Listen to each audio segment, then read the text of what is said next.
வணக்கம். திமுக பொதுச் செயலாளரும் தமிழக நீர்வளத்துறை அமைச்சருமான துரைமுருகன் மற்றும் எம்பி மகன் கதிர் ஆனந்த் வீட்டில் சோதனை நடத்த இன்று காலையில் அமலாக்கத்துறை அதிகாரிகள் வந்திருந்தனர். ஆனால் துரைமுருகன் மற்றும் கதிர் ஆனந்த் வீட்டில் இல்லாததால் 7 மணி நேரமாக சோதனை செய்ய முடியாமல் காத்திருந்தனர். பின்னர் கதிர் ஆனந்த் வீட்டில் சோதனை செய்ய அனுமதி அளித்த நிலையில் அதன் பிறகு அமலாக்கத்துறையினர் சோதனை மேற்கொண்டனர். அப்போது நடந்த ஒரு பரபரப்பான சம்பவம் என்ன என்பதை இந்த வீடியோவில் பார்ப்போம். திமுக பொதுச் செயலாளரும் தமிழக நீர்வளத்துறை அமைச்சருமாக இருப்பவர் துரைமுருகன். இவரது மகன் கதிர் ஆனந்த் வேலூர் தொகுதி திமுக எம்பியாக உள்ளார். இன்று காலை துரைமுருகனின் வலதுகரம் என்று சொல்லப்படும் பூஞ்சோலை சீனிவாசன் என்பவரின் வீட்டில் அமலாக்கத்துறை அதிகாரிகள் சோதனை நடத்தினர். மத்திய தொழிற் பாதுகாப்பு படை வீரர்களின் பாதுகாப்புடன் சோதனை நடந்தது.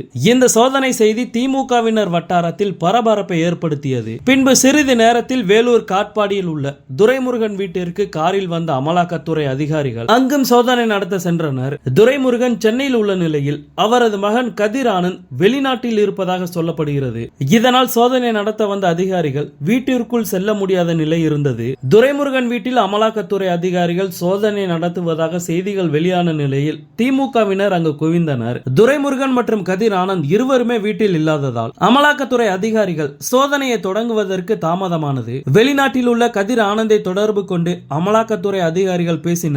இதனை அடுத்து இமெயில் வாயிலாக சோதனை நடத்த ஒப்புதல் தெரிவித்து கதிர் ஆனந்த் மின்னஞ்சல் அனுப்பியதாக சொல்லப்படுகிறது. இந்த மின்னஞ்சலில் எம்பி தரப்பில் யார் யார் இருக்க வேண்டும் என்று குறிப்பிட்டிருந்தார். எம்பி தரப்பில் இருந்து காட்பாடி வடக்கு பகுதி செயலாளர் சுனில்குமார் உள்ளிட்டோரின் பெயர் குறிப்பிடப்பட்டிருந்தது. இந்த நடைமுறைகள் காரணமாக சோதனைகள் தொடங்குவதற்கு கால தாமதமானது. பின்னர் சுமார் 7 மணி நேர தாமதத்திற்கு பிறகு அமலாக்கத்துறை அதிகாரிகள் சோதனையை தொடங்கினர். சோதனை தொடங்க சென்ற அதிகாரிகளிடம் ஏதேனும் பொருட்கள் இருக்கிறதா என திமுகவினர் சோதனை செய்தனர். அமலாக்கத்துறை அதிகாரிகளின் பர்ஸ் உள்ளிட்டவற்றை திமுகவினர் சோதனை செய்த பிறகே உள்ளே அனுப்பினர். பெண் அதிகாரிகள் வைத்திருந்த ஹேண்ட்பேக் மற்றும் லேப்டாப் ஆகியவற்றையும் திமுகவினர் சோதனை செய்து பார்த்தனர். காட்பாடி காந்தி நகரில் உள்ள அமைச்சரின் வீடு, மகன் கதிர் ஆனந்திற்கு சொந்தமான பொறியியல் கல்லூரி வளாகம் மற்றும் பூஞ்சோலை சீனிவாசன் வீடு, அவரது உறவினர் வீடு உட்பட 4 இடங்களில் சோதனை நடைபெற்றது.